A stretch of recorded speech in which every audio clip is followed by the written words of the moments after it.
Episode 9 is set to bring a return of 3 legacy characters, that of course being Luke, Leia, and Lando, as well as the 2 main characters in the sequel trilogy, that of course being Kylo Ren and Rey.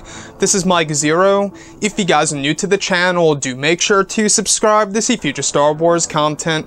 Now, we do know that J.J. Abrams is very ambitious when it comes to the character of Kylo Ren in Episode 9. After all, he is the writer and director who introduced this character in the very beginning of the sequel trilogy with The Force Awakens, and will now be concluding the character's story in Episode 9. Now, these past couple of weeks or so, we've been learning a whole lot more about this film when it comes to some of the set leaks, the set designs, the concept art and storyboard descriptions, etc.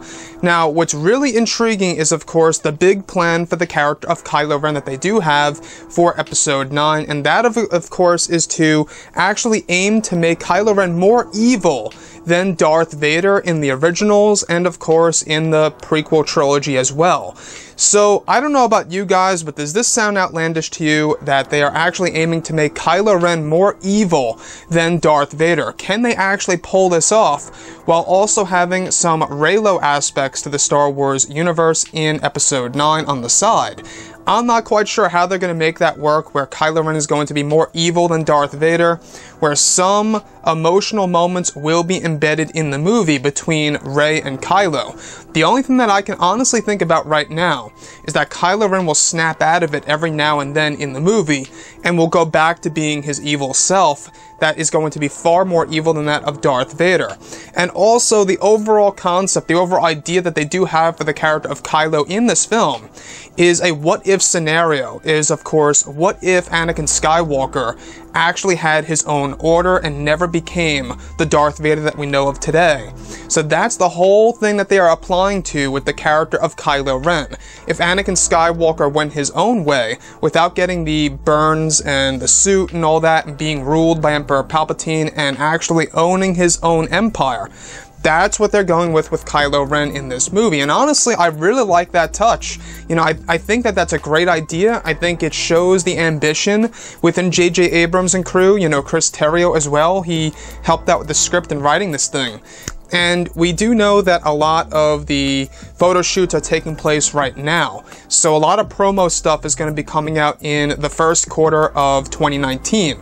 We should be able to get a lot of new looks at the character of Kylo Ren, actual posters and magazine covers within the first quarter of 2019, which honestly I think is going to be very exciting to finally see. It's said that Kylo Ren is going to be a more mature individual in this movie, as well as even more evil looking. So not only will he be more evil than Darth Vader when it comes to his overall personality and how much power he really has over the galaxy and the plans that he does have in place of where the First Order should go and how they should act on certain situations, but also by his appearance, which is another thing that a lot of people are trying to figure out here is, of course, exactly how different will Kylo Ren be in comparison to how he was in The Force Awakens and The Last Jedi. Well, the answer to that is pretty much easy at this point. If they're actually aiming to make him more evil than Darth Vader, we can expect an entirely new Kylo Ren, which honestly, I think it's something that the fans deserve. If you look at Kylo in The Force Awakens, he lost in a duel against Rey, a character that never even received any Jedi training, which is something that not a lot of people enjoyed. I will be honest, I've seen a lot of you guys talk about this, and, you know, a lot of people are very unhappy with the scenario in The Force Awakens, and even in The Last Jedi, where Kylo Ren still didn't necessarily have the upper hand over Rey. It was pretty much a tie, a duel, if you will, in Snoke's throne room. So now going into Episode 9, I think that we all deserve to have a sequence in which Kylo Ren has the upper hand with his Knights of Ren by his side. We went over more details about the Knights of Ren the other day, is that apparently at least half of them are going to be women, one of which has blonde hair, red hair, and black hair. And one of them is supposedly going to be Kerry Russell. So I think what's really great about that is that Kylo Ren is going to have these powerful figures behind him, either half female and half male, going up against Rey as a character when she's more, you know, in tune with the Jedi way, and where Kylo is more in tune with being a better version of Darth Vader. You know, we've heard that line before in The Force Awakens, "I'll finish what you started." And of course, that could refer to many different things out there. So in Episode 9, guys, I like J.J. Abrams' ambition that he's trying to make him more evil than Darth Vader. However they're gonna do that, I don't know if they can even pull it off. We've seen what Darth Vader, you know, has done in the films and in the comics. I mean, he's done some pretty nasty things, right?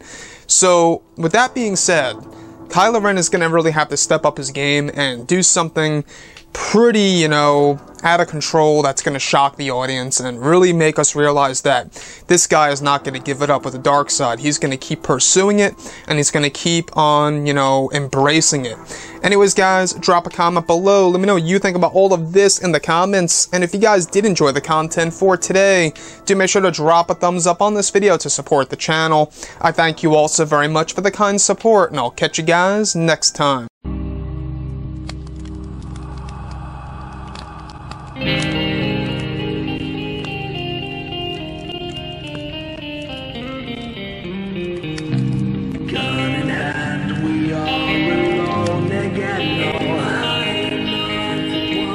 From night to moon, we hear them moans again. No.